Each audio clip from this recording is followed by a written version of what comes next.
Olá, seja muito bem-vindo a mais um vídeo, galera. No vídeo de hoje, vocês vão ver esse pedaço de madeira de teca se transformar nessa petisqueira que já está aqui em minhas mãos. Convido vocês a assistir esse vídeo até o final para conferir esse processo. Bora lá? Galera, então para a gente começar aqui o trabalho, de fazer a nossa gamelinha, nós precisamos aqui desse tipo de canetão. É parecido com um marca-texto, É uma caneta de marca permanente, acho que é caneta permanente que chama de marcar CD. Gosto de usar ela porque fica bem visível aqui, para nos dar uma ideia da usinagem que a gente quer fazer aqui. Então eu vou começar, eu coloco o dedo aqui na lateral, mais ou menos a uma distância que eu acho bacana, por volta de uns 18 a 15 milímetros, tá? Meio no olhômetro mesmo. Então eu vou começar aqui fazendo esses dois lados que são mais retos e vou tentando puxar aqui mais ou menos paralelo com o desenho da casca, tá?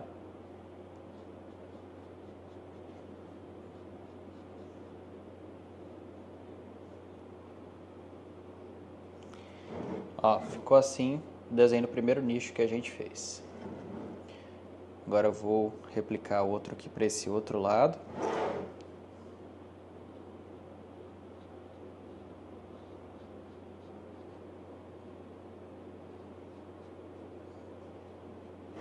E esse aqui, eu não vou fazer ele inteiriço assim, eu vou fazer uma repartição de um lado para o outro aqui. Como se fosse em formato de um S aqui, tá? Galera, então ficou assim, ó, nossa arte, tá? Isso aqui é meio gosto e visão de cada um. A gente fez aqui 3 nichos e agora a gente vai escavar eles. Para começar o processo de usinagem aqui, eu vou usar esse tipo de broca, O pessoal chama de broca Forstner, Ela é um tipo de broca que, além de fazer um furo grande, ela tem uma pontinha bem pouco proeminente aqui, vamos dizer assim, diferente de uma broca chata, que ela tem uma ponta maior aqui que centraliza ela. Então isso aqui facilita a gente fazer algo parecido com o que se faz com a serra-copa. Só que a serra-copa, a diferença é que ela só serra em volta. Essa daqui ela já faz um furo grande e destrói o miolo, Então ela é muito boa para a gente usar para tirar bastante material. Então eu vou começar aqui tirando o excesso de material com ela, tá? Com a furadeira. Então para a gente fazer essa usinagem, a gente vai usar aqui um grampo, para prender a nossa peça aqui na bancada, para ela ficar paradinha enquanto a gente vai fazendo os furos. E aqui, ó, optei por usar uma furadeira dessas a fio mesmo, Porque elas acabam tendo mais força e rotação do que uma furadeira a bateria, tá? Então agora nós vamos fazendo os furos aqui, um pouco distante do extremo que a gente marcou aqui, Não pode fazer muito pertinho, porque é para a gente ter uma margem de segurança aqui, caso o furo se desvie um pouco, tá? Não é bom tentar fazer muito na gaita, tá? Então nós vamos fazendo esses furos aqui. Eu vou fazendo furos próximos, ao outro, tá? Às vezes até um pouco a circunferência de um dentro do outro, Tem que deixar uma certa distância do meio aqui da broca, que o que manda dela aqui é essa pontinha, tá? Essa pontinha aqui tem que ter sempre uma boa superfície para ela apoiar, mas você pode fazer um pouco de um furo dentro do outro e você vai removendo aqui esse excesso de material. A gente tirou todo o excesso aqui dessa gamelinha que a gente está fazendo com a furadeira e fica bem mais prático, Porque com a tupia é um pouco mais demorado. Agora é só a gente vir aqui com a tupia e tirar o que a gente precisa. Para essa usinagem nós vamos usar essa fresa aqui da Fresul, tá? Ela é uma fresa de 12 milímetros com haste de 6, tá? Então eu vou ter que colocar essa buchinha aqui que vem na tupia para segurar essa haste dela aqui de 6 milímetros. Lembrando que aqui eu estou usando a tupia de coluna, mas você poderia usar também uma tupia laminadora. A única coisa que você precisaria fazer é fazer alguma adaptação na base dela para ficar maior, Aqui no canal a gente já tem alguns vídeos que a gente fez uma base de acrílico que a tupia laminadora fica com um suporte maior, Para ela não cair dentro dos buracos aqui dos nichos que a gente está fazendo. E claro, também com a tupia laminadora você tem que fazer um pouco mais devagar. Mas tirando isso, você consegue fazer basicamente tudo que a gente vai fazer aqui com a tupia de coluna, tá? Também tem um pouquinho de limitação de profundidade. Essa fresa aqui, ó, a tupia laminadora consegue jogar a faca dela totalmente para fora, o que dá mais ou menos uns 3 cm a 3,5 cm aqui de corte. já é um tanto bem legal. Nós vamos primeiro deixar o fundo por igual, porque com a furadeira não fica certinho, né? Esse nichinho daqui, esse menor, eu optei por deixar ele mais raso, porque eu quero usar ele só para colocar molho, e esses dois para colocar alimentos mesmo. Então eu não fiz tão profundo esse aqui. E a primeira etapa eu vou primeiro deixar o fundo meio que por igual aqui, e depois eu vou fazendo devagar as beiradas. Vou rasgando devagar aqui até chegar próximo ao risco que eu quero. Lembrando que esse risco não é para seguir exatamente, ele é meio que uma referência para a gente se aproximar de como está aqui, mas não precisa ficar perfeito como está no risco. Não que o risco seja perfeito, mas não precisa chegar exatamente nele, tá? A gente vai fazendo devagar.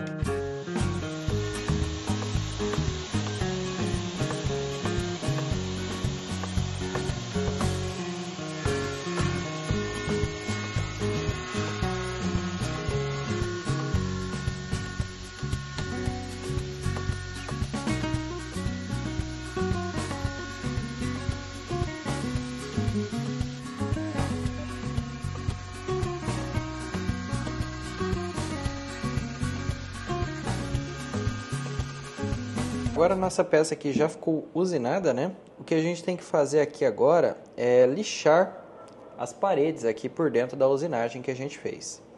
Para isso nós vamos usar esse tipo de lixa, tá?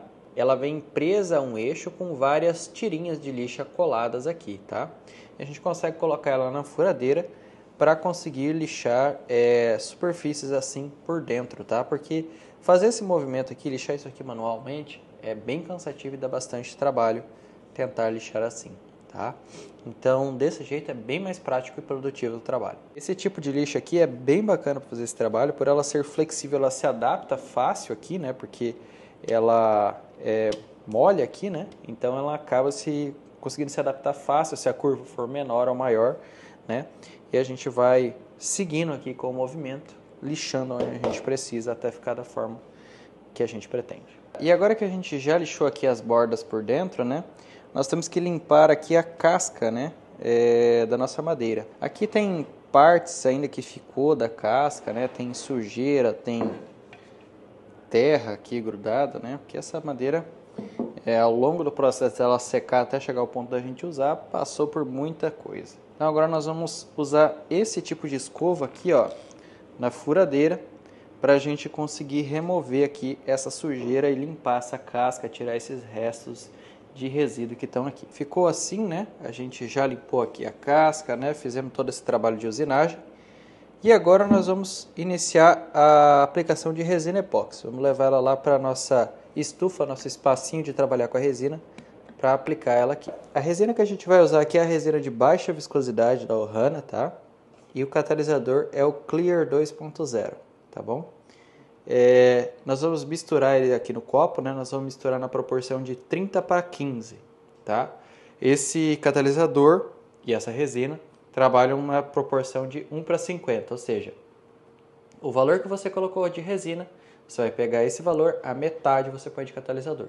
Exemplo, se eu coloquei 10 de resina, 5 vão de catalisador. Então, como aqui no caso nós vamos misturar 30 de resina, são 15 de catalisador. Galera, agora que a gente já pesou a resina e o catalisador, nós vamos misturar ele aqui ó, com um palitinho de picolé por 3 minutos, tá bom? Até dissolver bem aqui a resina e o catalisador. E agora com o pincel a gente vai jogando aqui um pouquinho por dentro, né? E vamos espalhando com o pincel aqui nas paredes, na parte de cima, né? E na casca, tá? Nós vamos espalhar aqui por toda a peça, deixando tudo bem passada a resina aqui, que aqui dentro a resina vai servir não só para deixar bonita, mas para impermeabilizar e deixar fácil a limpeza quando essa peça for usada. Aqui na casca vai servir para deixar uma peça mais higiênica, mais melhor ao toque, né? Vai ficar bem bacana. E essa borda aqui em cima a gente aproveita para fazer porque fica com um acabamento muito bonito. Agora com o auxílio do maçarico culinário nós vamos estourar as bolhas aqui, fazer com que a resina expanda, né? E as bolhas de ar que se formam aqui da mistura saiam com facilidade. Então ficou assim o acabamento da nossa peça, né? Ficou bem bonito, a gente conseguiu valorizar esse toquinho de madeira que a gente tinha, né? Era um pedacinho que tinha sobrado de uma prancha aqui e a gente conseguiu transformar numa peça bem bacana, tá? Essa resina agora a gente vai deixar secar, né? Posteriormente nós vamos lixar. Galera, e vocês devem ter visto aí, né? A gente faz sempre essas aplicações de resina e as perguntas frequentes que a gente recebe é: resina epóxi é tóxico? Isso aí não vai fazer mal com o alimento? E galera, resina epóxi não é tóxica após toda a sua catálise, que leva 7 dias, né? Ela após 24 horas já está seca para você fazer a sequência do seu trabalho, né? Lixar, fazer o que tiver que fazer. Mas a catálise completa dela é após 7 dias. Após 7 dias ela libera todos os gases e deixa de ser tóxica. Então, quando ela tiver qualquer contato com o alimento, ou se porventura você até lascar um pedaço e ingerir, após 7 dias ela já não é mais tóxica, é tranquilo, tá bom? Claro que não é legal ingerir isso, mas se esporadicamente acontecer, não vai te fazer mal. Claro, se você seguir todas as instruções que o fabricante manda, né, fizer tudo de forma correta, tá bom? E a resina epóxi, outro motivo da gente ter colocado ela nessa peça, que eu quero dizer aqui para vocês, é o seguinte: a resina ela vai facilitar e muito na hora que essa peça for ser lavada, for ser utilizada. A resina deixa a peça super higiênica, super fácil de limpar, gordura, qualquer dessas coisas que tem nos nossos alimentos não vão impregnar na peça, né? Então fica muito fácil de limpar a peça, fica higiênica e boa de se manusear. Sem contar que fica bonito pra caramba. Então, esses são os motivos da gente usar resina epóxi e pode ficar tranquilo que não é tóxico. Depois de 24 horas, nossa pecinha já secou, né? A resina já secou. E agora a gente vai fazer o lixamento aqui para finalizar essa nossa gamelinha aqui. A gente vai lixar a partir do grão 80 até o 600, tá? Até isso aqui ficar bem lisinho.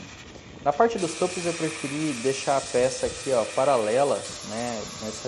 Dessa forma que fica mais fácil para mim lixar as pontas, tá? Com tudo isso já lixado, agora nós vamos usar aquela mesma broca que a gente usou para tirar os miolos, né? Antes de passar a tupia. A gente vai fazer um rebaixozinho aqui que vai servir para a gente colocar a moedinha da nossa logomarca. Instalamos também pezinhos de silicone para que a peça fique longe da bancada, né, que geralmente é úmida, e dê um acabamento bacana para o nosso trabalho. O resultado foi esse, tá? Da nossa gamelinha. A partir de um pedacinho de ponta de prancha bem simples, né, a gente conseguiu fazer um trabalho que ficou bem bacana. Então, eu vi esse pedacinho aqui, né, e pensei, o que dá para fazer com isso aqui? E tive a ideia de fazer essa gamelinha, tá? Uma peça simples, né? Até razoavelmente rápida de se fazer, tirando a parte que a gente tem que esperar a resina secar, no mais é bem tranquilo. Você aí, já pensou em fazer peças resinadas como essas que a gente apresenta aqui no nosso canal do YouTube? No nosso curso, isso é possível. Se você ainda não sabe, nós temos um curso 100% online no qual a gente ensina tudo sobre a madeira e como juntar ela com a resina transformar isso em peças super lucrativas e rentáveis aí para o seu negócio. Então, se você se interessa por esse tipo de assunto, tem uma coisa muito importante para te avisar. Nós estamos com uma promoção de carnaval que é válida até o dia 8 de março, amanhã, e lá você pode conseguir até 40% off. Então, se te interessar, te convido a clicar no link que vai estar no primeiro comentário fixado aqui e na descrição do vídeo. Beleza? Espero que vocês tenham gostado de todo esse vídeo, todo esse conteúdo, aprendido bastante. E no mais, eu vou ficando por aqui. Deixo um forte abraço para vocês e tchau, obrigado.